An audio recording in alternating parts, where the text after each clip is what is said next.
So we'll soon start at 5:50.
You think I should use this?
I visible now?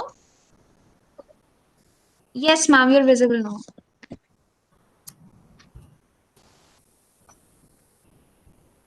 Audible?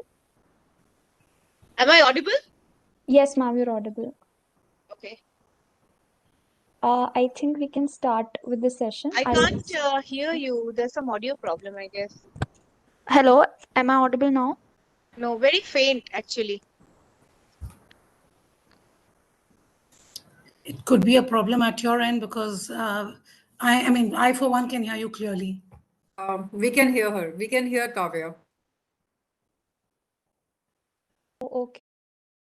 This Renu, all are, stalwarts and experts in their field. So I really feel humbled today to moderate the session. The feeling is mutual, Anindita. You are a student Totally. yourself in the communications field, so it's a Thank you pleasure. so much. Thank you so Thank much. you for being so generous, Andita. Thank you. Thank you so much. It's my pleasure also to be, a co-panelist with all the esteemed members.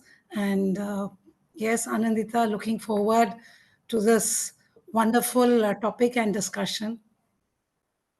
Thank you. Thank you so much. Yeah, I'm sure we'll rock.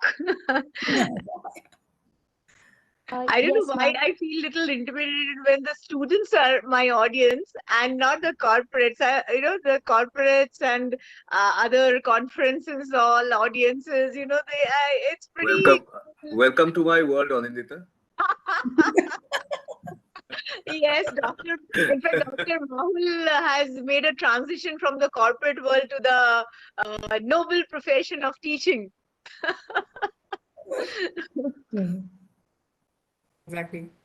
That's Thank you great. And all. the Thank you, students are ma'am. the one who are the change makers. So it's really making me, thinking Absolutely. that what are we going to be cascading? Because they are the one who's going to be implementing, grasping, implementing. So Yeah. are very important Absolutely. stakeholders. Very important Right. stakeholders. Rightly said, rightly said, rightly said. So, just imagine, Dr. Mahul, you are, what you say, you are curating a future. You are managing a future. So, I don't know how the stress level is for you, No, because it's a huge responsibility, I guess. I was just telling Anuradha ma'am that we were just having a very brief discussion on the quality of journalism, and then I said that I am extremely lucky that I have given an opportunity where I am able to kind of take a responsibility of make better journalists for tomorrow. So that's a great Yes. opportunity that I have that I wish to do a better job at it. Absolutely, a balanced and unbiased and meaningful. Should I use the word ethical, or I don't know whether I should. That's the Yeah, yeah, journalist, ethical, the future of the responsible, media accountable, looking for. all that. No, when I was Absolutely. doing my graduation or my post graduation, I was asked to get into the noble profession of, as a journalist, but somehow maybe it didn't interest me then. In between, when the television came, it was interesting, but as I see it today, it's a little disappointing. So that is why I made that remark. But otherwise, yes, as a journalist, it's always a pride to speak and have discussions with journalists because they give you so much of knowledge. Absolutely, absolutely. Maybe one day we'll have a very healthy debate on why the journalists, most of them, they are preferring to come to the corporate world now. Of course, this is Mahul. Mahul, I think this is your third transition, right? Yeah, Journalist, corporate, yeah, and now yeah, professor. absolutely. So I've given 10 years to all, so I'm hoping a 10-year to this one. Then we'll see. Very nice. So I think we can start. Like the session has started live streaming on YouTube. So I'll Okay. ask Sugandha to take over. Thank you all. Thank you, ma'am. So, very fruitful evening to one and all present here. This is Sugandha Gupta, pursuing civil engineering. On the behalf of NSS team, extend my warmest welcome to each and everyone join the session. This world is full of diamonds and gems, and we are having some of them here today to build this event. With this note, I would like to give my heartiest welcome to the moderator, Ms. Anandita Sinha, who is the senior communication professional and head corporate communication at L&T Metro Rail Hyderabad Limited with a professional experience of more than 3 decades. She has been a speaker over 125 forums and among India's top 100 influential game changers of 2020 by Exchange for Media. Also, she is the winner of several leadership awards. Even her name was featured for one in Forbes India 2021 news special. Among the panelists, we have Professor Mahul Brahma, who is the Professor of Crisis Communication and Dean School of Media and Communication at Adams University. He is a TEDx speaker, ex-chief editor, columnist, luxury commentator, and the author of How to Communicate Strategically in Corporate World and the Lux Trilogy. He has formerly headed 3 verticals in a Tata Group company and won several awards in CSR, communications, and branding. We also have with us the retired commander Anuradha Kanchi, who is the principal strategist, audit, and assessment at Avatar Group, the Power of Diversity. She is from the second batch of women's officers who joined the Navy. Post a 14-year tenure in the Navy, she joined a corporate as an HR professional. As a corporate HR and IR, she has led diverse teams and is a certified independent director. She has transformed employee life cycle management in organization by conceptualizing, pursuing, and sustaining inclusion and diversity agenda. Also, I would like to introduce Ms. Renu Rohtagi, who is the Director of Human Resources and Communication at Air Liquide India, with nearly 2 decades of expertise in the gamut of HR. She has been awarded as the Best 50 HR Leaders in India by White Page International August 2021. She is a diversity and inclusion lead and has been a guest speaker at the Global Diversity and Inclusion Forum. She has had corporate experiences in companies like Coca-Cola Company, HCL Technologies, and Jubilant Life Sciences Limited. I would also like to welcome Professor Premlata Jaina, the Faculty Advisor of NSS IIT Roorkee, Professor Anil Kumar Gaurishetty, Associate Dean of Student Welfare, and our General Secretary, Mr. Ujjwal Kumar. So as we know, today's topic is fighting imposter syndrome to boost confidence and advance career. Imposter syndrome, which is basically a psychological pattern in which an individual doubts their own skills, talents, or accomplishment and has persistent internalized fear of being exposed as a fraud. Women often hesitate to speak up because they worry that they will not sound as intelligent or smart as their counterparts. Constantly self depreciating and doubting one's ability has recently become a workspace puzzle and needs to be addressed. Now, continuing the event, I would like to hand over the session to Ms. Anandita Sinha. Please, ma'am. Good evening, everyone. First of all, thank you so much for the opportunity by NSS IIT Roorkee for inviting me to moderate this beautiful session and a beautiful topic, I would say, with such eminent speakers as the session's panelists. And I heartily welcome everyone and thank you once again to the faculties of IIT Roorkee and the students. And of course, my panelists, thank you so much for joining, and all the audience who have taken out time to hear to this beautiful conversation.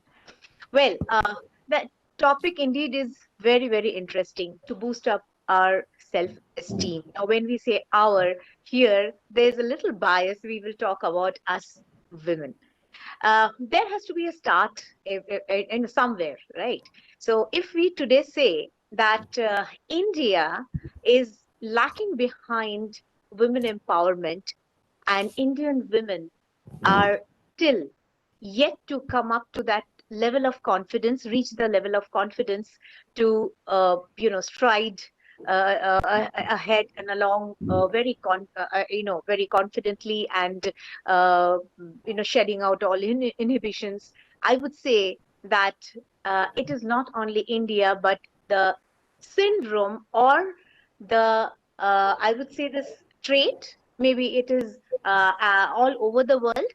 And the other day I was watching a beautiful movie, on the basis of sex. It was, it took us back to 1993. in United States and the legal system.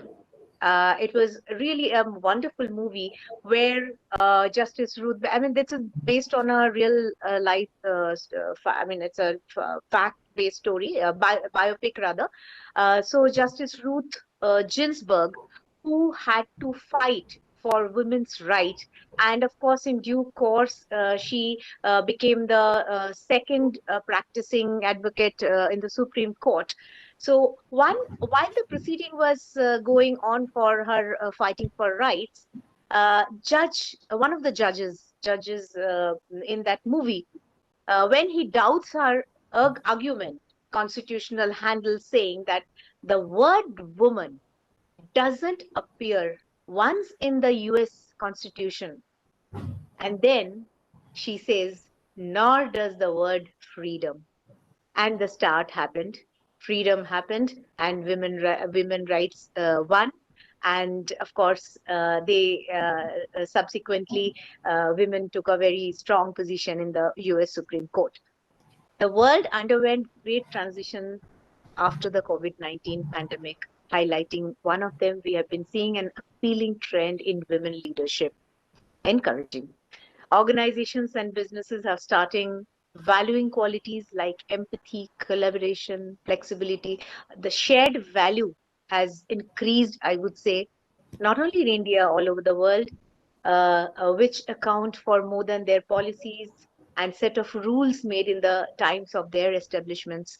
The idea of working ethics has broadened. Everyone work towards credibility. They showcase their credibility. We have seen the change in the promotions and advertisements, or in a marketing world. There is more storytelling, a cause-based promotion to sell whatever the product they are selling. And one can notice the diversity and inclusiveness of the workforce where everyone's efforts are counted. That is very encouraging. But then again, no matter how well prepared women are, they often don't get a seat at the table unless those at the table allow them to pull up a chair. I know many people will debate saying, no, no, no, no, no, things have changed. Things are changing. It has not changed yet, a long way to go, even in today's date. But companies can take steps to balance for better. Companies should develop leadership programs with women employees to bring up the high potentials they possess. But maybe because of the peer pressure, mainly because of, I personally think that because of the dominance of the opposite sex, demographically speaking, they cannot open up to prove their mettle. There's an element of shyness somewhere, some inhibition that won't I look stupid? Won't I look any less to my male colleague or others at the other side of across the table? Here, women leadership can play a very big role. I think it is our responsibility as women leaders, and of course, men. Here, Dr. Mahul is also there to lend a helping hand to pull up our tribe, boost confidence in them by providing opportunities to climb up the career ladder without any inhibition, and so that women can walk with panache, head held high, and of course said firmly on the shoulders, also very judiciously.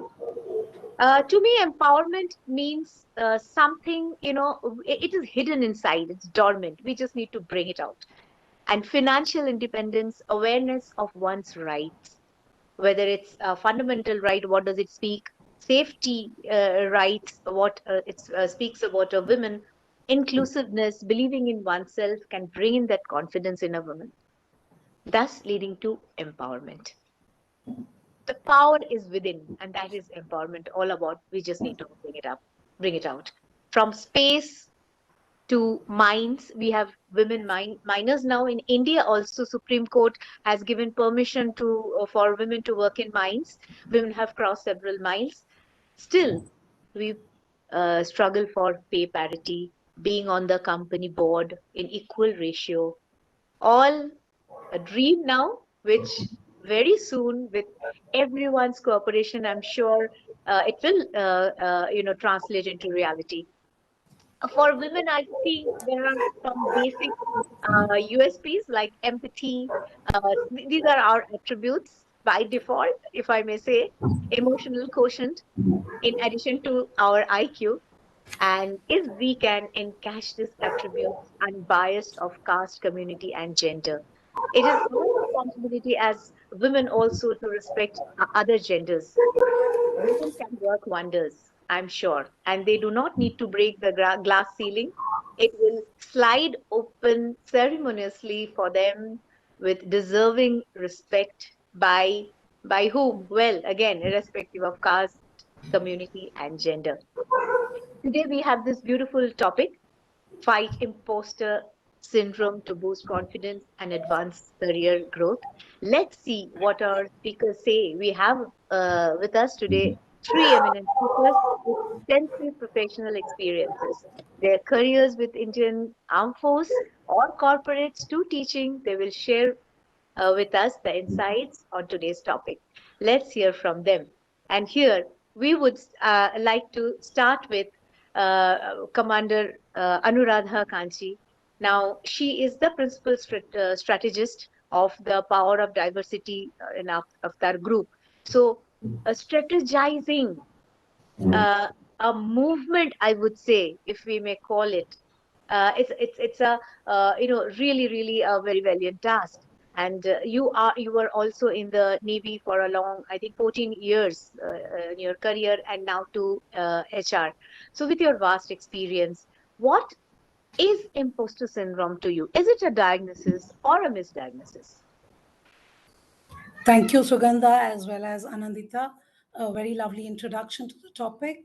Uh, I must tell you that I represent the company Avatar. We are the first diversity company in India. We are working with a number of corporates, and we are also, we publish the annual best places to work for women in India, and that program is coming up around November 18, 19, where the best companies in India, uh, the Male Ally Awards are given, and the top 100 companies, we've already started sharing it with everybody. So I would request all of you all to participate in that program and understand more about diversity, because we would be having wonderful speakers too. Now, as Sugandha was saying that, what is this imposter syndrome? Well, it's just doubting our abilities and, making us like feel like fraud. But again, why are we identifying it with only women or highly successful women? It should, if it is a syndrome, I'm sure it should affect everybody equally. So I have been in a man's world for, I think, a long time, except my present job, where we are again a mixture of men and women. But mostly, I have been in the Navy. When I joined, we were hardly, the top 10, or we were just 20 or 30 people among thousands of men. So there it was like women empowerment. The word diversity and inclusion was not known in the 90s. And as Anandita was saying, she was talking about a 93 Supreme Court judgment. And I must say, at that was a period I joined the Indian Navy. So I was trying to break free, and I joined it on a whim, because I thought it's something new that this job has been opened up. But it was not only in the Navy, but also in the corporate, wherever I have worked. I have been in the senior management, and I've been the only women. So the bias of the colleagues was not new, because it was generally a male dominated society and organization.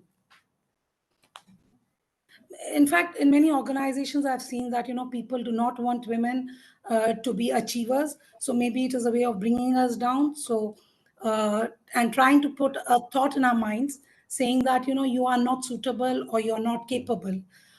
It gives you the feeling that many a times, am I doing the right thing? Am I in the right place? Have I taken a right decision? So once as I joined the service, and in my early career, a middle-aged gentleman came, and we were having a discussion, and he asked me that, why did you join the Navy? So I gave him my reasons, blah blah blah, whatever it is, why I joined it. And he tells me, but do you know something? You have deprived a male person of his job, his family for growth, and I'm sure after you get married, you would be leaving the job and you will be only showing, more attention towards your family. Mind you, I did not join there as, you know, uh, I joined there on my merit and on my on my qualifications. And I had gone through interview with men and women. I'm narrating this to you because when one is surrounded by such biased people around, it is imperative that, as a woman, we have to be on our toes and be sure that we take the right decision. This brings a false fear of being an imposter. So, my point is yes, is it a diagnosis? Imposter, is it a diagnosis or a misdiagnosis? I think one cue what I would take from here is, of course, you said that how you were questioned, that why did you join, and you maybe for you one family got deprived. That is the mindset. We need to change that. Even a woman can run a household, and a family depends on the person too, that woman too.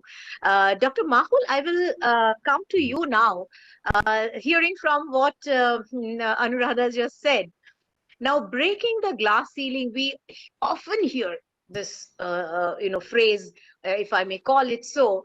And as I said, that there should be a time where you don't need to break it, and someone will, with due respect, will come and slide it open for you. What is the corporate reality? Do you think that the need of the hour is inclusivity? We know, but what is that corporate reality?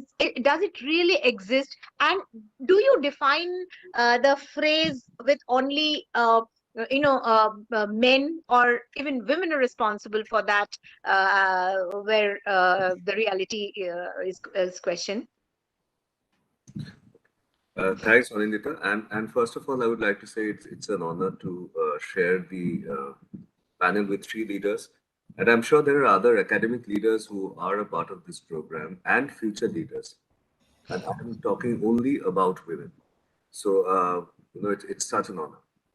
Now, the corporate reality is, see, in most of the large corporates, like the group that I was with, like Tata's, we have, Tata's used to have a very structured D&I process and all that. However, the reality remains that if you look at the percentage, the moment it comes to senior management and top management of women in that, you will see that the percentage is very low. While there is a reservation in terms of the reservation, there are policies wherein a higher trajectory is given to somebody who's lower, so that that person can surpass men and get into the senior management or top management. All these things are done. However, it is a it's a long way to go, and believe me, Tatas are the front runners as a group to do that. So imagine the state of affairs of the other organizations which are not so structured. So again, as I said, it's a long way to go. Anuradha ma'am rightly said that if it is a syndrome, why is it gender specific? Ma'am, it is not gender specific. And imposter syndrome happens both with men and women. However, the reality remains is that, see, there is a reality. If we do not accept it, then we will be living in the fool's paradise. The reality remains that labor force participation rate of women since 1991 till very recently, last year, has come down from 40% to 20% in a country which is growing, whose GDP is growing at a 5 to 6%. Now, there's a problem with that. And in that figure of 20%, we are below countries like Yemen. So that is a reality. The reality is that women would like to work in a place which is close to their house. Women, whatever it is, will not would like to not shrug responsibility of the household of the child and and do work. It is a fact. It is a psychological fact, which is so. When we start, we have to start acknowledging those facts and then start accommodating from there. So work from home today, I think, is a huge enabler which see what has happened is that this imposter syndrome is also created by men to discourage women from participating in the workforce, to make sure that I and my wife or my spouse doing the same job do not get the same pay. It is an age old mindset issue that has very deeply set in. So that gender disparity is a fact. Now how do you address this gender disparity? This work from home thing has helped a lot, Anindita, and especially for corporate India, wherein women can work from home in MNCs, and they will not have to travel, they will not have to go to another city or state to work in an MNC. That has helped a lot in closing this disparity of pay. And disparity of pay is a very important indicator. For the same role, for the same job, a man and a woman gets different pay. So that's a reality, and corporates need to accept that reality and try to take corrective action. And again, as I said, it's a long way to go. So work from Absolutely, home, absolutely. yeah, Sorry. and work Yes. work from home is a boon, and so that is one. Second enabler, I think, Anindita, is education. What is happening is, again, due to this imposter syndrome, and ma'am, because it impacts or adversely affects women more. That's why perhaps we are discussing it with respect to women. That what is the point of you studying? At the end of the day, you have to manage the household. I will be doing the labor work because you are woman, you are weak. Now imagine Sachin Tendulkar being asked to sing, or Lata Mangeshkar being asked to play cricket. The attributes of a man and a woman cannot be compared like apples and apples. It is an apple and an orange. That is a problem. So I have seen, so education is a huge enabler. 12th education, mandatory 12th education, then graduation, then post graduation, which will make sure that a man and a woman gets the same pay parity, and the labor force participation rate also increases, even in corporate India. Now, ma'am, what I have seen, and this is these are very rare cases, but I have seen, Anindita, that women, when they rise to the top management, they try to acquire certain attributes of a man. They start behaving, in a different way. They start, being more strict than a man would have had. Uh, Maybe assuming that she will not be taken seriously at that top management role. I have seen such cases. So I am telling you the other side of the spectrum. Now the point is, women also. I mean, I think Arindita said one word, one line, which I completely appreciate. That your head also should be on your shoulder. That has to be the case. That has to be the case. A woman needs to understand, even at that power, to responsibly acknowledge that I am a woman and I have achieved this. I have reached there, not because I have attributes of a man in a man's world. I think this what you're saying. I think the reason behind is more because of the the hurdles women face. To counter that, they feel somehow, maybe, if I mean, I feel so, if I'm not wrong, that I have to reach to that level. So it is because of trying to counter and challenging the reaction, and I would say the response what they get from the other end. Like, say, now even we in the board of directors, we need to have one women directors. So there's a very clear cut definition, clear cut distinction. That is something which we are fighting for, I think, if I may use the term. And of course, as you said, Sachin Tendulkar plays cricket, yes, but we are very proud that Indian women cricket team is doing wonders, and we have beautiful players, and so we have male singers also. I think there is the time to bring into the paradigm shift mindset in people. And as we are speaking of corporate, I would say that I somehow feel that since you are saying that the work from home is a big enabler, I think there should be a balance of both, because unless you go and face the real world, the physical world, I think you get more courage to fight it back. I feel so personally. So I think the balance is always good. And here, as we are talking about corporate, HR, human resource, plays a major role. And so we come to our third speaker, Miss Renu Rohatgi, a Director Human Resource and Communication Professional, and being a diversity and inclusion leader, also a huge role which HR needs to play. Ma'am, inclusive environment. What are the ways leaders can take this responsibility for tackling this imposter syndrome and create more inclusive work environment? Because as leaders, it is our duty, irrespective of gender, whether it's a man or a woman, to shoulder this responsibility. So what are the ways, please? Thank you, Andita, for giving the opportunity to express. I think it's one of the utmost required topic to talk about, and to get the insight. Like you said, I think leaders in today's scenarios are playing a very huge role here. In fact, if you look at one of the survey which KPMG has conducted, I think sometime in 2019, it reveals that 47% of the executive women believe having a supportive performance manager as one of the factor in combating the imposter syndrome. And it needs, as a leader or as a manager, a lot of a courage and attentiveness. I'm emphasizing it again.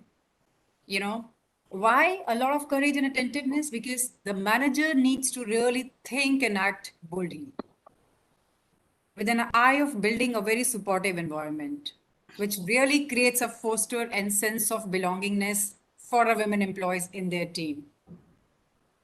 Let me give you some specific examples, which we are experimenting, in fact, in our organization.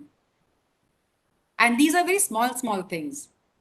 As a manager, as a leader, can we keep an eye on the needs of the women employee, creating a sense of inclusion and belonging by giving a very simple gesture, which can be a very powerful and lasting?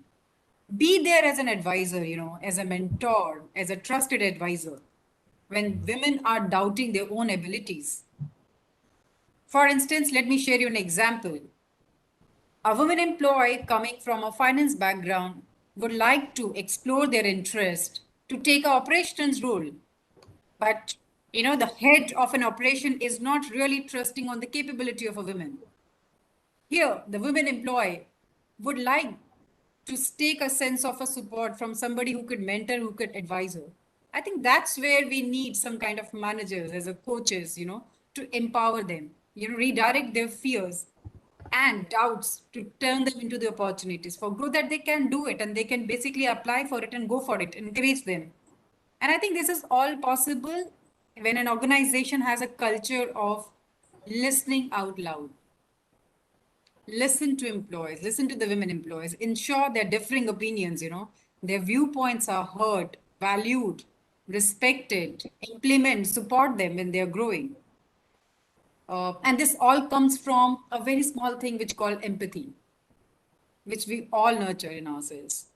And also keeping the line of communication open, looking for new ways to strengthen the relationship of the women employees. Last on the list, I also feel that, when we talk about collaboration, emphasize the significance of the diversity, emphasize the significance of an inclusion as a manager by walking the talk, so that the women employee feel really comfortable and be authentic when she's coming back to the work and she's being there at the work. And that's where this all comes from: leaders, from managers. And I think it's an individual responsibility also to take the baton and provide that environment. And that comes from all of us. Thank you. Absolutely, absolutely, Renu. I fully agree with you that it is our responsibility as leaders. Like, suppose if you are heading a department and we need to recruit, of course, we have to see the potential, the qualification, the capability, and whether the person is suitable for the role. But we should be gender. Not, I'm not saying we have to be very biased about it, but we should also try to see that your department, our department, has a balance of both the genders, or why the third gender also, why not? Of course, the office atmosphere has to have the ergonomically designed set up for all the genders also, because we have seen that many people now want to include LGBTQ community, but then the setup, the infrastructure does not support. The basic question comes when it's a very basic question. I am relate I'm attached with some here Society for Cyber Abuse Security Council, and we have some gender transgender training centers. So one basic question, one day someone asked me that, ma'am, you are telling us to come out to the world and explore job opportunities, because that's what we try to help them with. First and foremost, a very basic question, which is that toilet should we use? And it really, it completely my head started reeling that we don't even think about these basic things. So inclusiveness is important, and while recruiting a member, we should see as leaders that there, as much as possible, a balance is maintained in the employment process. I fully agree. And it is, that there is some typecast departments and roles people have in their people believe in it, that like communication, corporate communication, then HR, okay, teachers, these are only meant for women. I think we need to get over it, and it will not happen in a day or two, but we only, through our action and through our capabilities, we have to prove that this is just a myth, and all departments can be headed or managed by women leaders also. And coming back to Ms. Anuradha, you said that you were questioned, and you spoke about the diagnosis and misdiagnosis of imposter feeling. So how do you overcome this feeling? How did you feel when you were questioned, because you were just on the threshold of a new journey, and you questioned instead of feeling very tensed and stressed and inhibited, that how did you overcome this feeling? And how does one overcome this feeling, get over the shyness, and face the challenging world? Well, Anandita, you see, whenever we start on a new job, we have our own fears, but I think one must believe in themselves and start the career on a positive foot with a strong mental makeup. Frankly speaking, throughout my work life or my initial years of my work life, I didn't know what an imposter, that there was a term called imposter, which of course subsequently it came up. But Right. in the 90s and early 2000, it was hardly a word used. But whenever I felt low or I was in doubt, or my achievement or failure was coming under any scanner, I would take some time off and introspect and objectively look at the decisions and outcomes. In case I still had a lingering doubt, I would reach out to my family, friends, and co-workers who were positive. It is very necessary that you have to identify the co-workers who have a positive frame of mind to let you go further ahead and not pull you down. And it's very important that you bounce your ideas and get inputs from colleagues to make decisions that help reduce the negative thoughts, or to improve on your decisions, so that this lingering thing that am I doing it right would reduce, because you're making everybody a part of your team then. It's also very important that one reaches out to co-workers for support. Otherwise, this leads to anxiety, stress, mental disorders, leading to depression and trauma and suicidal tendencies. So it's very, very important that I realized very early in life that You take charge of your life, you speak to people, get out of the fear that somebody will be calling you a imposter, or you're not able to take your decisions forward. And of course, a family or an extended family support is very much needed. Like I had once a colleague whose husband was also working in the same organization, but she came and told me that, see, Anuradha, I'm having this problem. My husband does not support me working long hours, and I'm unable to take up good, important assignments. And because I was also a HR and I was moving around, the husband tells me that, women are not meant for such important roles, being in the same organization. He's coming and telling me as a lady that, my wife can't do all this. I did find it quite surprising, because there was no family support in this. So in case you don't have a family support, it is very important you identify somebody from among your friends, or maybe, you talk to somebody else and take out, relieve all your pressure, stress, and look forward how you can come up better in life. And it's a very important thing, like as I was hearing Dr. Mahal and Rotagi say that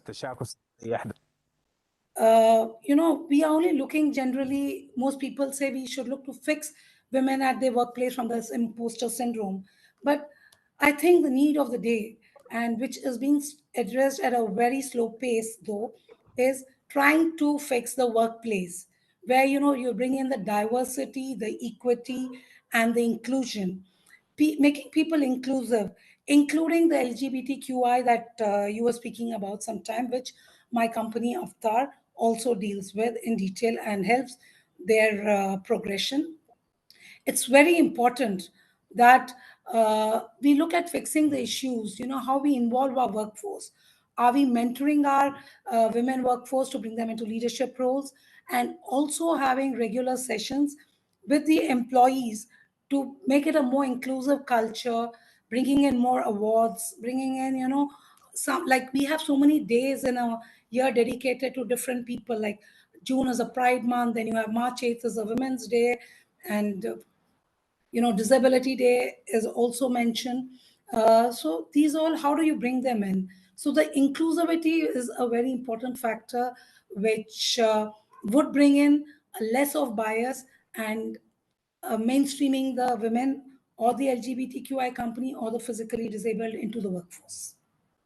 Thank you. Thank you so much, Anuradha. I really feel that, yeah, it is the need of the hour. And with this, I'll come to Dr. Mahul.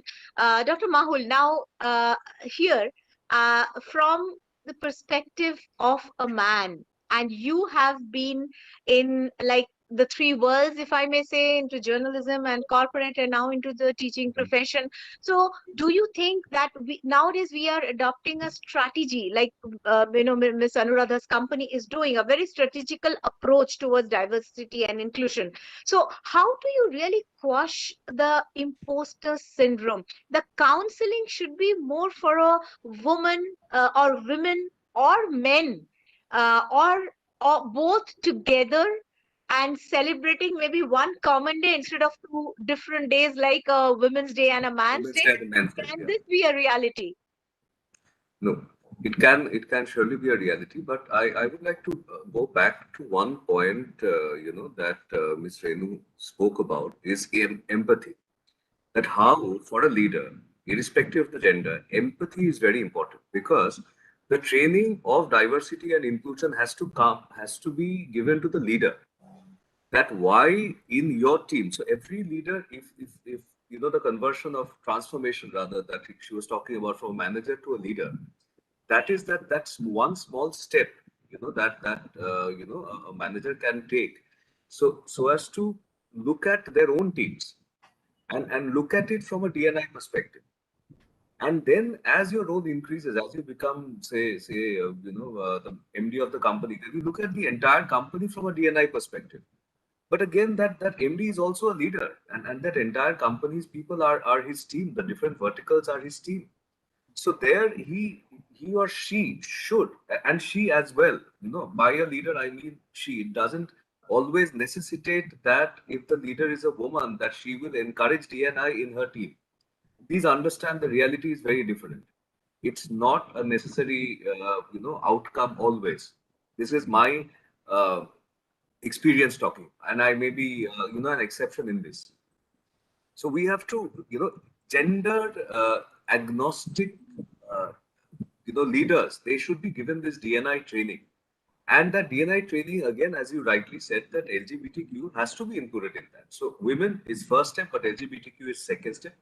And this is when it reaches to the organizational top person or the decision maker that the infrastructure will also be made.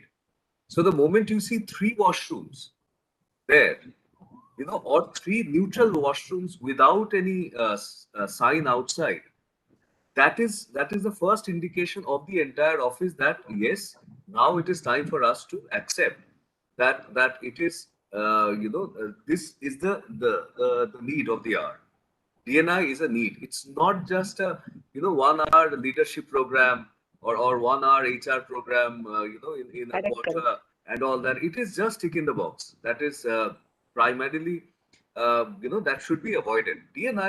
Is DNI, gender inclusive growth and diversity inclusive growth. That is the order of the day. And for a developed nation, as a nation as a whole, and now I am moving beyond corporate to a national level. So as a nation as a whole, you cannot proclaim yourself to be a developed nation if your growth is not gender inclusive. That is a fact of the matter. It's a shame Beautifully that we articulated. still have a long way to go, but at least we need to start the journey. Beautifully articulated, Mahul. And I think, well, the journey has started, and that is the reason we are having this sort of webinars, and we are trying to explain the next generation that the future is not bleak but bright, and it is for us and you also to believe in it and march forward. Very well said. Just a small question, one more here. You have seen the three different worlds. Do you think the problem which lies and we are discussing today about more or less same for the all three different world, or it varies? No, it's same. It's same. Okay. I say Okay. it with much pain, but it is same. It is same with journalism. It is same with, again, as I said, it is on the leader. So that leader can be an editor. That leader can be a managing director. That leader can be a vice chancellor or a dean. It is on the leader.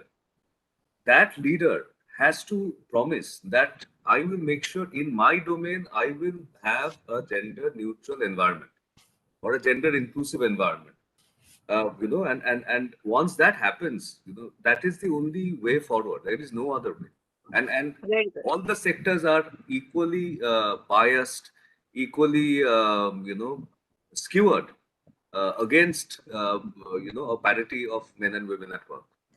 So no matter what, there may be a perception that maybe journalism has more more independence or more parity.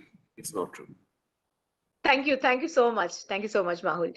With this, we'll come to Ms. Renu once again. Now, as we all discussed that about empowerment, the belief in ourselves, and how things are changing, how the office ecosystem needs to change. So, women can be powerful allies at work for other women, right? So, what are the, as I have asked Mahul also as a man and from his perspective, what are the ways women can encourage each other at work? Thank you for another beautiful question, Andita. I think gone are the days when we talk about that the women's are the one who are not really the allies to the another woman. But now with the shift of altogether the evolution which is happening, I think women can be a champion and are champions to each other, in terms of celebrating and supporting their allies to the women. I think there are few things as a women employees which can support this imposter syndrome. We need to ensure as a women that the women ideas are heard. Generally, when we look at in various conferences in a meeting, I normally have experienced that women tends to speak less in the group discussion and are seen having a very, very less influence. If you normally watch with the co-workers, specifically with the male dominance in the conferences, you tend to see that they are sitting in the center stage, in the front or in the center seats, while uh, women tend to gravitate towards the end of the table and edge of the room, away from the position that conveys a status. So as a women employees, we need to really look for the ways to shape the conversation, bring that confidence. And in certain discussion, when the woman is interrupted or interjected, I mean, we need to support saying that let her finish the conversation, And this is the way we are kind of advocating for the female co-workers. And we are seen as a leader to the women. And moreover, these kind of meetings are more effective with the fact that everyone is thinking best and is heard and is inclusive. So these are there are certain ways we need to really hear and listen the ideas and promote that. We need to celebrate the accomplishments of the women, be it how big or how small it is, Women and men generally, if you look at it, respond a different way in the recognition, So when you tend to ask a woman, I think women often credit the accomplishments to the external factors, such as helping or getting support from others. I have been able to accomplish this particular thing. While when you look at the attributes of the co-workers, men, they try to imitate their own qualities and skills, saying that I have accomplished because of my own skills or my own qualities or my own competence. I think they own their own success. However, the women always undermine their successes, So conversely, when women celebrate their own accomplishments, we often think that we are self-promoting ourselves. And that's where we need to really shift the culture. We need to really let that contribution of a woman to not go unnoticed. In fact, we should celebrate that accomplishments by talking about the achievements what this woman employee has made. Like we're talking about a culture, and that's where we need to have a culture where we are encouraging the women employees to go for challenging opportunities. I'm giving you an example from my past one of my organization, which is ITS. We have been talking about a lot of internal career opportunities to boost the women employees, to take the challenging assignments. But we really used to see that the women employees are coming forward to take it because they're always kind of self-doubting when they compare with the men, whether they should be able to deliver this assignment or not. And that's where, if you also look at the statistics, the men always apply for a job, even they're meeting the 60% of the hiring criteria, but they will apply for it. While a woman will wait until she meets the 100% criteria to apply for it. So this bias is so pronounced that simply, if you look at it, changing the name of a resume by a woman to a man, you look at the hireability is increased by 61%. And that is where the women, performance is frequently underestimated. So we need to really make it harder for a woman, to give her the opportunity for key assignments. And for that, we need to really raise our co-workers and believe in them, give them the new projects, give them the support, and be a buddy to them as a women employee. One of the factor also, which is very important, when you look at mentors, how many of us are having a mentor? And how many of us basically supporting the women employees in terms of their career journey? I think as a women employees, we need to commit time and energy to mentor another woman. Like Colonel Anuradha was talking about, you should look forward for people who are encouraging. I think that's where we need to really look for a women, look for a group who are spending time and energy for a development of a woman. Women are really likely to have less mentors who advocate for their promotions, who really sponsor them for their growth. So let's create some opportunities, some doors, offer advices, sponsor them in a great ways so that they can really, really reach out what they're looking for. And I think we as a women employees can really support in this particular cause if we really believe in empowering and combating this syndrome.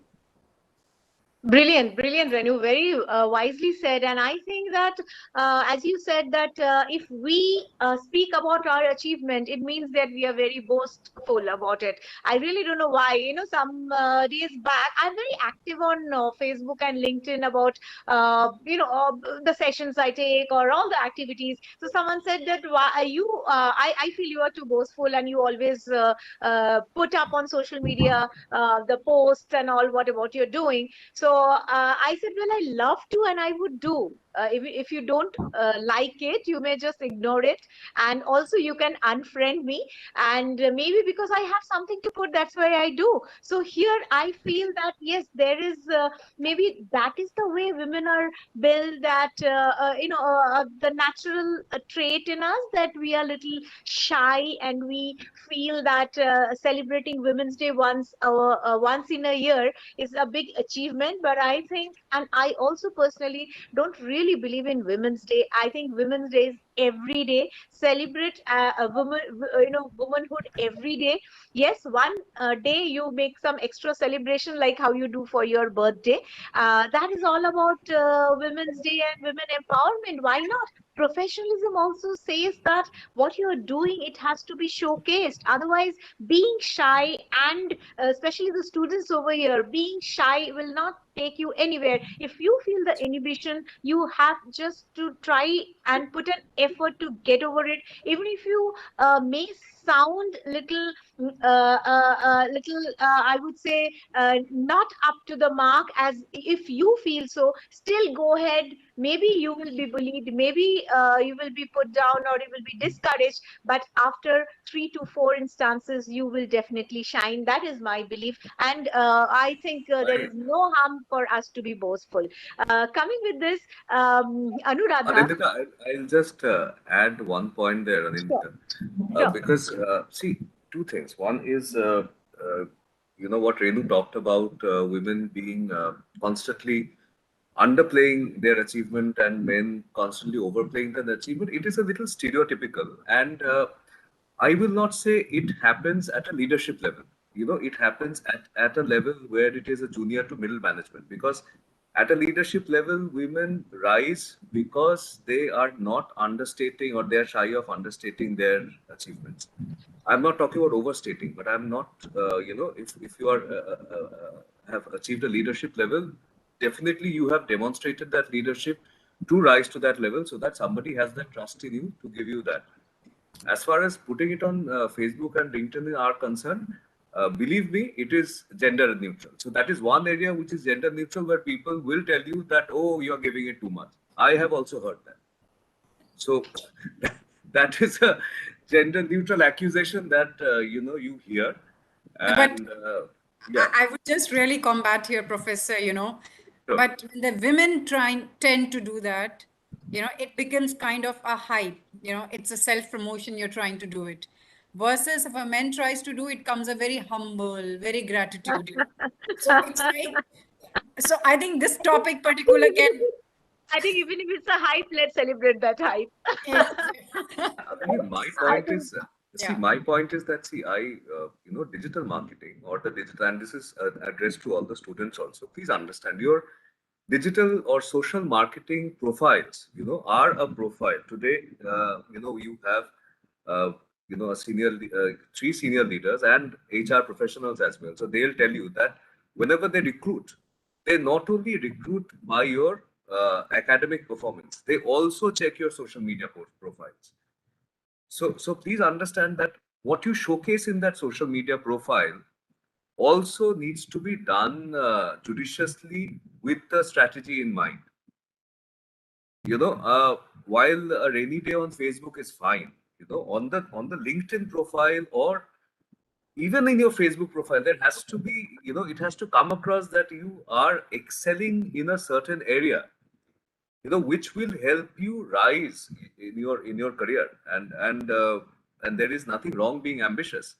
Exactly. Please understand, these are tools. These are tools of yes, ma'am.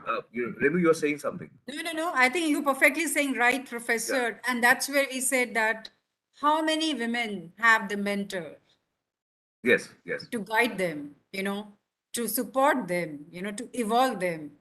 Right. If you look at typically we have 30% of women employees, if you look at it, and that's where the target to make it grow to 35%.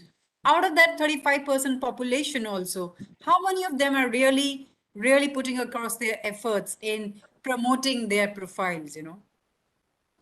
I And think that's I think true. it is irrespective of the gender. We should do it judiciously, and if it is helping strategically in our profession, why not? Irrespective of gender, I think we should know how to use it, and the mediums, the correct usage of the mediums, I would say, and definitely it will be a boost to our career and growth and personality also.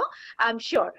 Coming here to Anuradha, the feeling of guilt, this is something, I mean, women suffer a lot, and we are getting late at work, and we need to go home, and okay, what do we do about the cooking part, and my children are waiting, my husband will need to have dinner. I think the COVID has taught us that every work in the household is everyone's work, and I think we should go ahead with that mindset. But do you think that this consciousness, this constant the guilt feeling in us, or that nagging what to say concern about our home, or our half mind at work and at home, hinder the confidence level in women and affect career progression? Oh, wow. Anandita, this is a beautiful question, and it has always been a very favorite topic.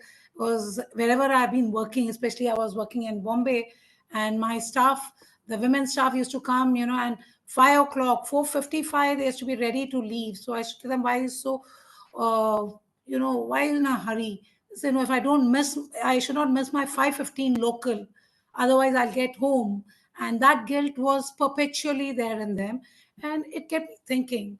But a very important factor that I realized during my work life is a work life balance is very much required, though. And to get over this guilt, it's very important that you spend a lot of quality time with, it could be your parents, it could be with your children, it could be with whoever in the house who's important to you. The quality time you have to earmark and differentiate it. Like, I do remember that I used to come back from home and work, and I used to involve my son, who was very young, in all my kitchen work, like cutting vegetables or whatever. So that, I think, is where you set the grounds for starting a diversity inclusion at home. The child learns that there is diversity, but also inclusion of how we can go about things. The other very important factor is, yes, it does affect women, because they are nature's progressive laws, and also uh, we have to cater to the traditions of the land where we live in. So, as a woman, if I take a maternity leave, or a child raising leave, or otherwise aged parents are there looking after them, so you tend, mostly the burden falls on the lady of the house, not the men. Though of late, yes, with COVID, and a few people who are very, very supportive of their spouse's career are doing it. But during these times, the organizations, not many are willing to get back people, take them back in very proactive roles. Maybe, Renu will have some positives on this, or maybe negatives. I have no idea. But generally, what I have seen and what we are dealing with, the people coming back from such leaves have to also be mentored, given a extra hand to progress them further. You just can't say that, okay, she's come back from her maternity leave, so she has a small child at home, she will be taking regular offs. This does hurt an individual's career. So these are the things that the organizations have to keep in mind, bringing in back people. And also, another very important thing that I've seen generally in workforce, and a very interesting incident that I would like to share. uh, when I started my work in the Navy, and once I was traveling with a senior colleague of mine for a meeting, and it was generally about ship refits. So I thought that, my colleague in the jocular vein asked me, "What is the MR?" And I told him MR is a monthly refit, whereas it is actually a major refit. So this person could not take that sense of humor, and he took it forward in other meetings, saying that as a woman, what else can she think other than a monthly refit? So it's very important that when it comes to women, they have to use the right words, they have to sound right, because even the body language gives a little 1%, a different one. It is taken very wrong, and it does hinder the performance or the career of an individual. So this constant scrutiny of women, in whether it is in their work, whether it is in their behavior, they talk, and also in their personal professional work life balance, which needs to be, I think, a very careful line has to be drawn, and the person has to make a very conscious effort. Like, I've been reading this book that Indira Nooyi had written recently, and I know in all her interviews she has been speaking about it, that as a mother, wife, daughter-in-law, she had to face a lot of troubling times, but at the same time, all of them have been very constant support in her life. Yes. That is very important. So in the workforce also, I think you need senior mentors, especially in the director level, the senior managers, for the junior staff. They are all, they require to mentor the people time to time, regularly, to ensure that women are able to fit into this. Inclusion becomes a very important factor. Yes, thank you, Anil, Anuradha. I fully I have a question for Anuradha ma'am, if I'm allowed to, otherwise I can ask it later. You're welcome anytime. Yeah, I have a question for her. Yeah, sure, tell me. May I ask, Anindita? yes, please. Yeah. I'll just quick question. Ma'am, I just wanted to understand what you're saying is absolutely right. An organization needs to support when the family support is not there. While women are under scrutiny, men are also under scrutiny, because men also have to be very careful when they're handling, a female colleague, when they're talking to a female colleague, if that person is sensitive. Otherwise, you have all sorts of people and who are not bothered about what is happening. Now, my small question is, when that husband of the lady who said that, please, my wife will not be able to give time to you, don't give her important critical roles. You, while you are representing the employer or the organization, in spite of the fact that she will not be able to give time, did you give her that important role? How did you support as an organization when the family support was not there? See, if first of all, I find your arguments about, yes, men also being, under scrutiny. I do agree with you on that. And of course, in today's times with the Posh Act, I know, because I've been a Posh member, active member for a very Yes. long time, it has been a very difficult time. But coming to this question, uh, this lady was not directly under me. I could only give her the suggestions. So I did tell her that she has to reason it out with her husband and find out what is important, because career is important for the lady as much as a male. And Absolutely. this has always been my point, that if like even my child, when he at a young age asked me, why don't you be a teacher then be in a service, my point was very clear to him. And uh, I asked him this question, that when you grow big, would you like to stay in the house? Because if you like to stay in the house, then even I'll quit working today. But it's a very, I think, a very male psychology. As a child of 6 7 years, he says, no, I can't stay at home when I grow big, so you please continue with your work. Okay. So it is, of course, for the lady to put it across to her husband that, yes, my work is as important as you, because I am qualified. And as you said this, I came across one person, a lady who's a software engineer, and she says, I quit my studies to look after my husband and my two children. And it actually shook me that day. I asked her, did your parents not educate you with something in their mind, that they wanted their daughter to be so and so, work hard, and you quitting and telling, I want to educate my son and daughter and make them good citizens? Where did her parents go wrong? So it has to be in the mind of the lady also, that she has to balance her life and take action and also have some ambition. That is a very important part for any woman before getting into this imposter syndrome, that her ambition is important and that she can see her way through it. I think here the role, Mahul and Anuradha both, I think it's on us women we have to play the major role of setting expectation. See, what happens typically, from after marriage, we want to be one, of like the Hindi serial Tulsi Parvati type of bahu, of waking up 6 in the morning with the, there is no, I'm not criticizing. There's nothing bad in it if you're enjoying it.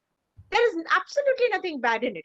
But then when you cannot maintain that, see, sustenance is important. As leadership is not a position, but the responsibility you can take and the output what you can give. So this is also a responsibility. And if you're enjoying it, fine. There's absolutely nothing bad about it. But if you want to be a career woman, and if you want to enjoy that, if you're aspirational, if not ambitious, or even if you are ambitious, it's fully your right to be one. Then sensitizing the household and setting expectation is absolutely necessary, so that everyone understands this is how a household works. The husband works, the children work, irrespective of the gender, the lady of the house works, and so external and internal world can be managed by both. And that counseling is very much required, I think, for the lady herself, from the lady herself to the family members. Because when we are fighting for equality, then we not every time can shout for priority. This is my very personal belief. Mahul, quickly to you I'll come. Do you think, now we are discussing many things about all this empowerment or imposter syndrome, and how to bring this pay parity, glass ceiling. Do you think this should be, being a professor, should be a part of the regular curriculum now as a course? Because still, I think it's a long way to go. Do you think, Mahul, it should be part of the It is. curriculum where I people should think be it's taught about it? yeah. It is the need of the hour, and I've been also trying to see how I can include it in the curriculum, because it has to be the curriculum. It's like the compulsory courses that you take, irrespective of the stream that you take, whether it's engineering or medicine or journalism or what have you. Uh, just like a the mandatory courses that are required, this has to be a part of the curriculum. If it is Excellent. Thank not you. part of the curriculum, the teacher or the professor should take the onus on themselves to educate, because they are the future leaders. They are the people who will be as you rightly said in the in the beginning, that somebody, instead of breaking the glass ceiling, somebody might be ushering in, the glass ceiling may not be there in the first place. So we need to Correct. create that future, and that cannot happen until and unless these people who are the students, they uh, grow up sensitively towards this very important topic, and it has to be institutionalized. Excellent. Let's all pray for this, beautiful sunny morning when suddenly we come to know about that it has become a part of the curriculum. Renu, back to you on women leadership. Do you think culture plays an important role in advancing women leadership? What do you think about it? I think it is only the culture, Anitita, to make really a progressive organization. We've been talking about diversity, inclusion. This is not really possible unless the culture is really healthy, giving them the feeling of a belonging. I would rather say it needs to be a diversity, inclusion, and belonging you know but for this to lead in an organization so that it has a lasting change, the concept of imposter syndrome has to be first acknowledged and then actively confronted. There are many progressive organizations which are really going serious and sincere about this concept, and they're really handling and tackling them in many ways, by ensuring that the women employees are applying for jobs. They're encouraging them to put up your hands, for the challenging position. this is the way the culture will up boost. It will scale up, it will step up. There are a few more factors, and also with the fact that, we've been speaking about imposter syndrome. It's just not that, giving them the benefits or giving them some kind of advancement. It is also not limited to only for applying the jobs. I think it is also bearing on the participation in other aspects of life, could be the ecosystem for employees. How good as an organization we are giving a culture of wellness. Is that inclusiveness, is that diversity, is that belongingness is a part of your wellness, performance appraisal, rewards, leadership opportunities? Create that. Let's come from culture. Cultivate, the culture where the employees need to bring their whole selves to work. They should not feel that we need to go to a work. They need to bring themselves to work. And they must be fearless, so that they are ability to speak openly, voice their opinion to their managers who they work day in and day out. Especially when you know, when you're working with a male managers, try to conduct such kind of workshops, training, give them 70-20-10 rule when we talk about action oriented projects to managers, to coach them, groom them, sensitize them, how you need to really recognize and combat that imposter syndrome in a women working with you. So middle managers, I'm like reiterating it again, that must serve as a coach, as a guide, as, to the women employees. And in an organization, as a culture, when we talk about, we want to see a tangible results. And when we talk about diversity and inclusion, it's bringing innovation. We must weave across the talent management spectrum in recruitments, engagement, performance, rewards, compensation, succession planning. I think we need to really scale up the maturity levels of diversity and inclusion. It is going to be a really integrated approach. We have to start somewhere. I think the small steps have started. And these kind of programs, if we really continue to enhance, or maybe we're going to be bringing this curriculum, I think the organization will sail through. It's a marathon. Each day, every small steps matters. And I think when we start to implement it, practice it, culture will evolve. And I think, and we will see that diversity and inclusion is really giving an example of belongingness.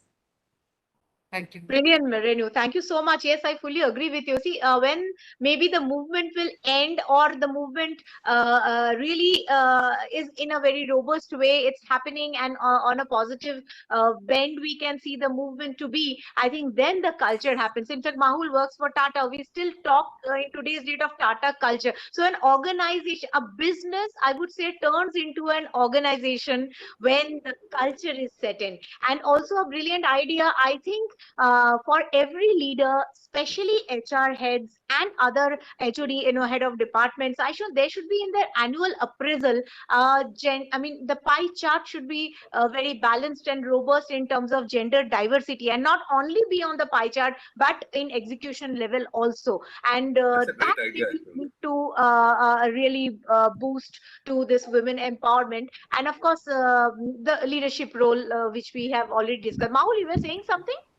Yeah, no, I think the inclusion in the KRA in the Yes. annual appraisal is a great idea because Yes, that will help in setting the culture. Because that absolutely. is how people will take it Take it seriously, start seriously. taking it seriously. Yes, Everybody. And to absolutely. take your time, Andita, just to share one example, we have Yeah. KPIs, and in that KPIs, we are setting up for the managers.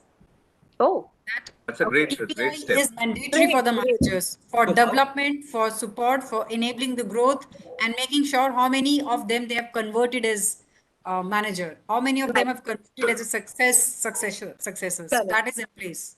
Brilliant. And I think this learning and development, like classroom trainings, and not only the online courses which you just do for the sake of it to, as a KRA, but training and development is something really HR, department should be very, very serious about. Otherwise, it cannot be really robustly a part of your KRA. Now, a quick round of sort of a rapid fire, I would say, for three of the panelists. Now, for Anu, women empowerment is sector specific, or you think that it's a need?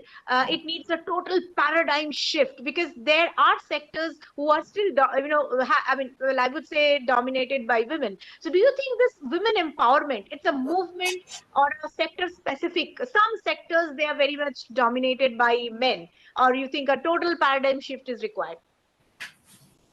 Well, I think a paradigm shift is required. So you feel that all the sectors need a major revamping of women empowerment. Okay, great. Mahul, male chauvinism, a natural trait, but a hurdle towards women empowerment. Your take quickly. Yeah, absolutely. Okay, three cheers.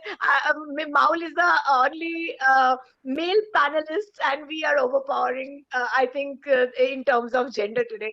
Renu, HR A becomes. rarity. It's a rarity. Okay, Renu, pardon me for sounding little harsh, but HR becomes a management voice piece mostly than an interface between employees and management. I don't agree. Being I don't deterrent to agree. professional development for women. You agree? I don't agree. We are an interface. We are an interface. Gone are the days when the HR was a voice of a management. I do agree with Renu. I agree with you, Yeah. Renu. Thank you. Okay. Mahul, you would agree with them? Okay, I would love to. I would love to. He's giving We love the voice. I, I would reserve my comment here. I think that is even more exclamatory. See, Well, we communicators are communicators for certain reasons. There are certain things. Sometimes We know silence is how to good. say it. Yeah. okay, thank you so much. In fact, we'll just go to the quick Q&A round. And if I may request someone to read out the questions from the chat box, or if someone wants to ask any of the panelists, please. You can Ma'am, just unmute yourself and speak and introduce yourself, please. ma'am, actually not every participant can unmute themselves. So Okay. we can wait for like 2 minutes if they have any questions. Are there any on the chat box? Yes, there is one. I've seen it. Yeah, one of them is there, but I think it's a continuation of some previous one, which I mean, I'm not sure what the exact question is. No, If I request the person. no. Shall I read it? I mean, I can see it. Okay, ma'am, please. Yeah, one Rakesh Kumar Mishra has given this question: why women think they need empowerment? Are they not empowered? On the or the current rule law are not sufficient to make them feel empowered, or is it a mental construct? Okay, I would ask Mahul to take this.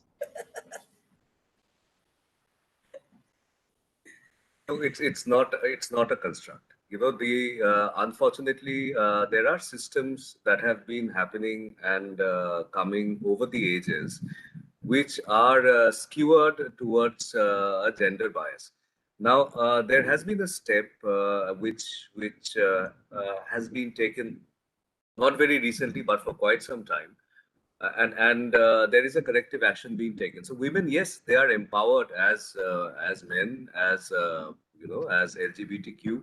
We are all empowered as human. However, the system fails to acknowledge the empowerment based on gender. In US, if you see, there were certain jobs that women were not allowed to do. They were only considered as secretaries in ad agencies. Watch Mad Men. The direct gender disparity. In the ad world, that was very proudly boasted by the protagonists. So even one lady, for her to transform from a secretary to a copywriter, it took so many seasons, and that is the reality. So therefore the ecosystem needs to change. The ecosystem, unfortunately, is not against, is a little biased towards a certain gender, and that needs to be corrected, and that is what we all have to do. You have to do when you become a leader. That is the first thing that you have to do. Renu, what do you say on this? I think I would support only one point here. Women are self-empowered. They need to really think. They need to be really ambitious. They should not really feel shy to take the response and the jobs they would like to take it forward. It is somewhere, I think it's again the system, what Mehul is speaking about. We need to really encourage and make them believe on the system and come forward and take those responsibilities. No one is going to be coming and empowering the women to take the responsibilities. They just need the encouragement. They just need the encouragement. And that's Okay. where the definition needs to be swapped from empowerment to an encouragement. Great, great. Anuradha, your take since you read out the question? Yeah, in fact, as Dr. Malo was speaking, I just remembered an article I read quite some time back that in Japan, the women to, have successful careers need to wear, stilettos to work. So this actually taught me going that, it's my decision what I wear and how my Absolutely. performance should matter. So when I see Mr. Mishra's question that they are empowered, yes, they are empowered at times. There are some small biases within the society which have to be corrected. And as Renu says, it's very important that the women must know that she can reach the stars, and they can work hard and reach it. There's no doubt about it. Because I mean, being in the armed forces, I was a starter there, and I've seen so many questions that women cannot do this, that, but uh, I'm afraid that when a woman plans and thinks that she can do it, she will reach it. And that even in the physical form, I'm saying, because you see we have very good women athletes who have brought laurels in our Olympics compared to the male. I know the competition is high, but women can plan and work for it.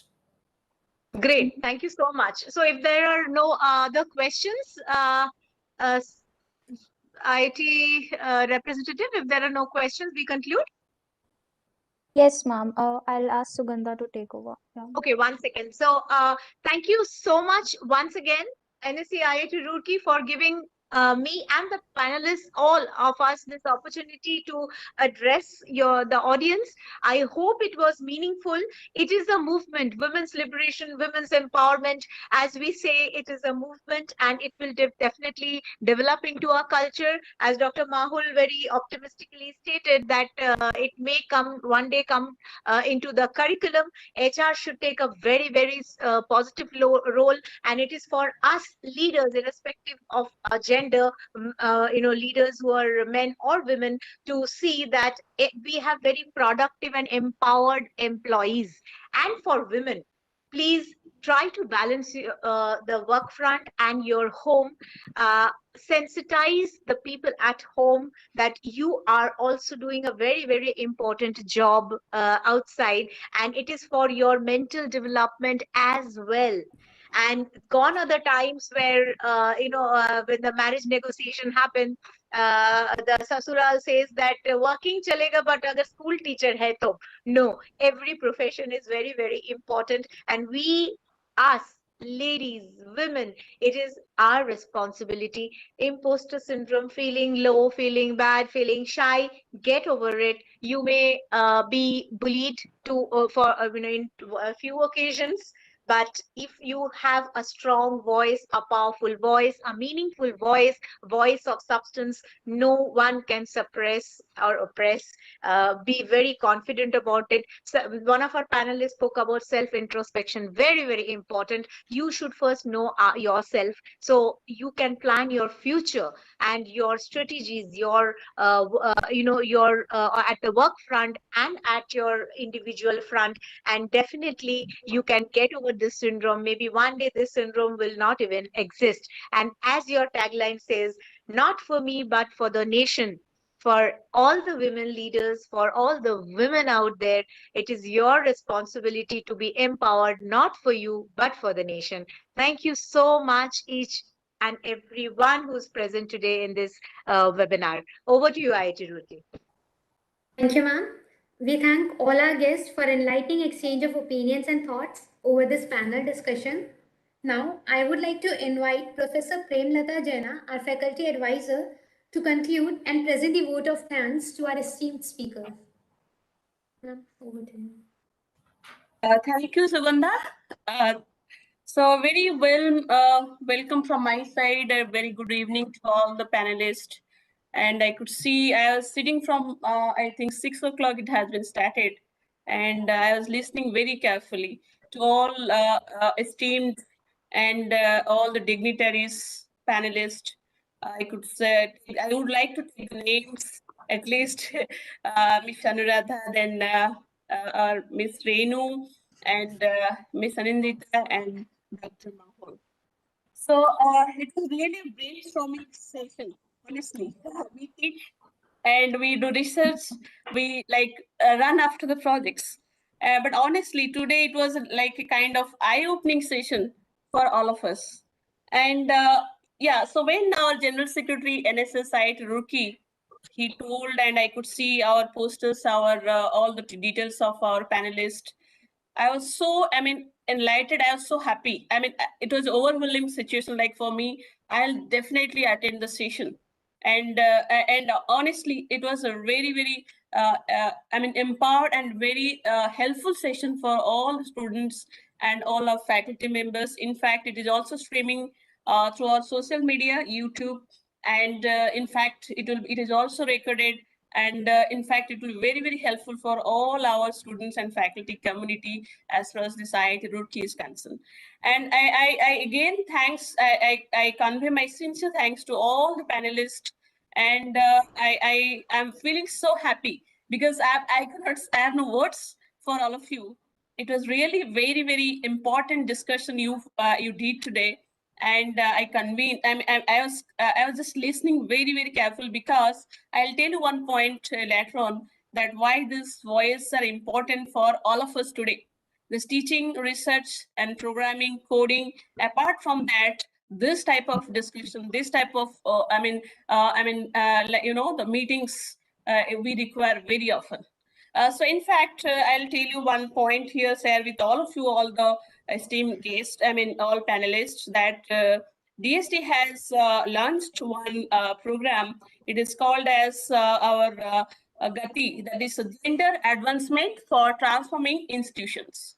In fact, in our India, there are 30 institutions. They have, they are actually selected for this program. It's a very prestigious program, and IIT Roorkee is one of it. So this program, ma'am, we are actually, this sort of discussion meetings were held every weekend. Professor Pranita Sarangi, she is the nodal officer. And in fact, many our female professors, they are part of this program. And I'm so happy because I could connect this thing, today's discussion, with our Gati program. And DST wants that how such kind of panels, our webinars and our discussion should increase, not only within after 6 months, a year. We need your help, ma'am, everybody's help every week. And in fact, I said to our NSS team, and please arrange all these kind of discussions every weekend of maybe every 15 days. We want this, and really it is a very, good effort from our NSS team. And I'm really thankful to you again. And in fact, our NSS core members are very, they are very keen for taking over this women empowerment cell specifically. It's not that I'm the faculty advisor, but of course, it's a time now. We have to be very strong. In fact, I'm also faculty advisor for NCC as well, ma'am. And so if you could kindly have some time for NCC, some sort of thought process for how to bring more and more female for that particular curriculum and NCC also. So I'll be very happy. So I personally today itself, I invite all of you on behalf of me, because I'm also this NCC faculty advisor. So thank you so much. Thank you so much again, ma'am, all the esteemed guests, esteemed panelists. And really, it will be helpful for our students for me, for personally, because I have learned so many things today. I'll tell to my students and to my colleagues how to help to each other and how to decrease their, the fear inside their mind that I cannot do anything. Yes, we can do together. The togetherness, as Miss Renusi has pointed very nicely, we have to encourage. So this encouragement is missing. So I have learned so many things from you, all of you. So it will help to run our NSS nicely, at least. So thank you so much. And lastly, I'll not forget to convey my sincere thanks to all my NSS team, and they are working day and night, our NSS core members, our general secretary, our health secretaries, everyone. So many thanks to all of them. Please continue and please help like this to increase our women empowerment in our nation. So that is a very important point today we done. Thank you so much. Thank you. And thank you, Sugandha, for anchoring, for taking over this event very nicely. Thanks a lot. Thank you, ma'am. Thank you, Thank ma'am. you so Thank much, you, ma'am. sir. Thank you so much. It was an honor for all of us, and we'll Thank you. definitely be part of your movement. Thank you. Yes, ma'am. Yes, ma'am. Actually, there is a Gati program. I personally invite you also. Maybe very soon we'll meet. And on behalf of Gati also, you are most welcome to be part of that program. And I, Tiruki, will be honored for that. Thank you so much. Thank you. Thank you And so in much. fact, I couldn't stop myself to see Dr. Mahul. He's just opposite. I could see many male professors and candidates, and he was literally, he was very motivating. Thank you so much. Thank you. Very kind of you, ma'am. Very kind of you. And it is I'm telling from my core of my heart, because I got up in that sphere. So I know how to struggle and confront. I mean, we all should try together to bring all the women to the front layer, not in the back layer. Yeah. Yes, ma'am. Thank you Absolutely, so much. ma'am. And I'll be very happy to be a part any which way you want. This is a Yes. great initiative that you've taken. So, Yes. Yes. Actually, we have given all the freedom to our NSS team, and they are moving in the proper direction, and they are the leaders. I always say students are leaders. So, and not only girls and male and female, we all together, we are one only. So Right. that is, Leaders. today. Future the leaders. basis I think of all- one thing I would like to mention that I have also noted Please. down in my diary, that what Please. Renu said, it is diversity, inclusion, and belonging. So Right. that is something that will stay with me. So that is a very, very interesting thing that she Rightly said. said. Belonging and ownership, it gives birth to all, I think, your anything, any new initiative which you do or innovation, everything. Absolutely. Yes. Absolutely. Only just one Thanks. point to Thanks. mention. I think we need to feel people. Correct. Really feel people. Once we start to feel people, automatically, magically, the belongingness creates. Absolutely. That is, you are Just absolutely feel correct, ma'am. people. Be there with them, close to them, listen to them. That's the only traits. These are the only tools. These are only the Right. tools, to Right. create the magic. Thank you, Right. everyone. Yeah. Thank you. Thank you so Thank you much. so much. Thank you. Thank Good you. night. Good night, everyone. Good Good night. night. Good night. Have a nice time. Thank you Take very care. much. Take care. Take care. Take care, ma'am. Thank you Bye. so much Thank you, for ma'am. your kind presence and very valuable time you have spent for all of us. And NSS IIT Roorkee, on behalf of IIT Roorkee, I convey my sincere thanks to all of you.